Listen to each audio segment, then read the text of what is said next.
Software వాళ్ళు సరదాగా ఉంటారు, బుర్రలు ఎప్పుడు హీట్ ఎక్కిపోతుంటాయి. అందుకని మీమ్స్లో కానీ లేకపోతే కనుక ఆ రిఫ్రెష్ అయిపోవడానికి రకరకాలు చేస్తూ ఉంటారు. ఈవెన్ వాళ్ళకు వచ్చే కష్టం, వాళ్ళకు వచ్చే సంతోషానికి కూడా మంచి మంచి టైటిల్స్ ఇస్తుంటారు. ఆ మధ్యన పగలు రాత్రి పనిచేయడం, కరోనా టైంలో మనుషులు దొరకనటువంటి సందర్భంలో ఒకేసారి 2-3 కంపెనీల్లో పనిచేసేటటువంటి కార్యక్రమానికి వాళ్ళు పెట్టుకున్నటువంటి పేరు మూన్ లైటింగ్. రాత్రి పూటలు కూడా పనిచేసేటటువంటి వ్యవహారం.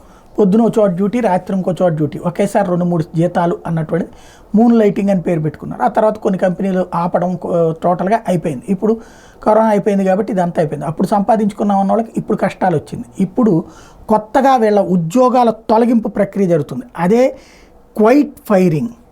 క్వైట్ ఫైరింగ్ అంటే మనం తెలుగు భాషలో చెప్పుకోవాలంటే పొమ్మనలేక పొగ పెట్టడం అంటారు. అంటే ఒక ఉద్యోగిని తీసేయాలి అనుకున్నప్పుడు నువ్వు వెళ్ళిపో అని చెప్తే కనుక వాళ్ళకి అన్ని బెనిఫిట్స్ ఇచ్చి పంపించాలి. అలా కాకుండా వేధిస్తే నువ్వేం టైంకి రాలేదు, ఏందా నీకు ఆ వర్క్ ఏంటో, నీకు చేత నచ్చా చేత కాదా అని చెప్పి అందరి ముందు అవమానిస్తూ ఉంటే, లేదా ఇచ్చే ఫెసిలిటీ ఇప్పటిదాకా కార్ ఫెసిలిటీ ఇచ్చి ఇప్పుడు తీసేయడం, బస్సులో రావాలని చెప్పడం, లేదంటే కనుక టైంకి పొద్దున్నే 6ంటికే రావాలని, అట్లాగే సాయంత్రం దాకా ఉండాలని ఇట్లా చెప్తూ ఉంటే ఇక పొమ్మనమని చెప్పడం, పొమ్మన లేక పొగబెట్టినట్టే అనమాట.